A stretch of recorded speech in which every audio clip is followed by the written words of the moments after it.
The Lakers just need to beat the Kings tomorrow night to clinch the best record in the West, and we welcome in the star of the team, Mr. Kobe Bryant. You just beat the Spurs. You have the best record in the West as of right now. Do you feel like you have the best team in the West? Well, I think we're playing extremely well right now. In the West, it's the competition is so thick. I mean, 1 through 9. You have some really, really great teams. So we're just happy to be playing good basketball right now. Kobe, you last summer, about this time, were really unhappy with the direction of things and the way they were going. You wanted off the team before the season began. So when did you realize, wait a minute, I don't need to go anywhere. We got a pretty good squad right here? Well, I think once training camp came around, I mean, it's time to kind of button up and get back to work and do what I need to do to help this team be successful. It wasn't a situation where I was going to go into camp and hold out or pout or anything like that, but just be ready to play and try to elevate this team. And to my teammates' credit, the young fellas, they came back and extremely improved. I mean, they worked extremely hard in the summertime. Andrew really dedicated himself, and then obviously the acquisition of Powell midway through the season and Trevor Ariza helped us get to this point where we are now. Kobe, this was an ongoing story for weeks. Wilbon and I every day debated, would you be traded? Who would you be traded to? Looking back on it now, with the success of the Lakers this year, do you have any regrets about the way you handled it? Yeah, a little bit. I think if things could have been done differently in terms of the publicity of it and how public it's become. But, I've spent 3 years kind of trying to do it quietly. And I think, the point came for me where the frustration was just too much. It was enough, and I needed to say something. And but, all's well that ends well, I guess. Well, that's what I was going to ask. Did it work out so well that you can handle whatever is tossed at you because the result is good for the team?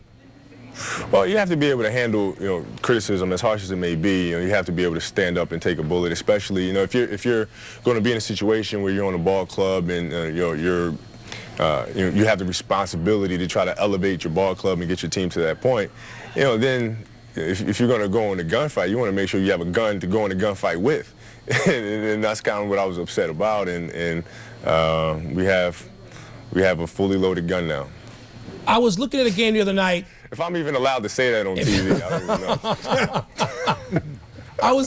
I was watching the game the other night where you and Phil just sort of huddled by yourselves at one point before you started talking to the rest of the team, and you guys seem to be getting along so well right now. Kobe, how has this happened given what was going on 3 or 4 years ago when pretty famously you guys were not getting along that well? I think the dynamics of the team are a little different. Back then it was, he was trying to kind of be a mediator between myself and Shaquille, and it was the dynamics of the team were dicey. And I think the second time he came back, he didn't have that. He didn't have to kind of go in between or feel like he needed to do that. It was just, he and I just working together on the same page, and our relationship is, if I said it was great, it'd be an understatement. Who made the biggest sacrifice? Well, you know what? For me, it was, even in our prior relationship, it was more just, look, if we have a private conversation, if Phil and I are engaged in a private conversation where I'm opening up to him, I want to pick up the paper tomorrow morning and open up the paper and see it in the paper. And I think that's kind of been the biggest change, that he and I can have private conversations, and they remain private conversations, and that's where that trust has rebuilt.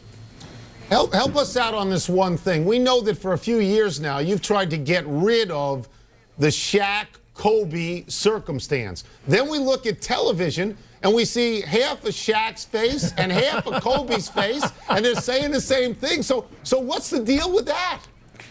It's an NBA marketing machine. We had no idea.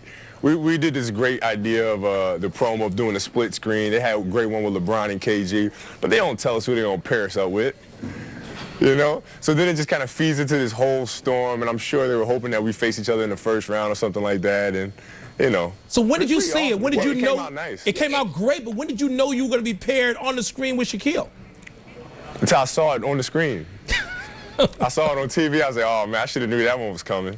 There is a video on the internet that purports to be you jumping over an Aston Martin. was shot by Nike, so we know they want us to think it is you. In the subject of true disclosure here, is that you? Well, first of all, let me explain something.